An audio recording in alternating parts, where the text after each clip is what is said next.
Guys, kaganina ang atong sudan ka ng okra. So karon naman ipakita ko sa inyo ang pinagpakuluan ng okra ay pwedeng inumin. So ito siya. Ayan, ayan siya. Pinakuluan niya na okra. Sabaw niya, sabaw. So pwede niyo siyang inumin kasi yung okra is masyado siyang ma-fiber. So pag ininom niyo yan, medyo may dulas-dulas siya. So makaka-poops talaga kayo. So, inom ako ng isang baso.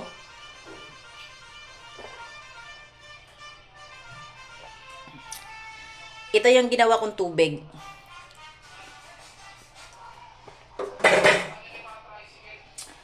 So, ang sarap niya. Wala naman siyang lasa. Kumbaga, tubig lang talaga siya. So, naparami nga ng sabaw. Kaya, tapon ko na lang.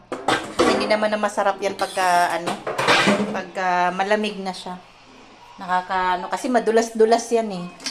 So, dahil sa ma-fiber ang Tsaka maganda rin yan siya sa high blood.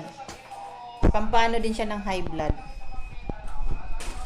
So, ayan.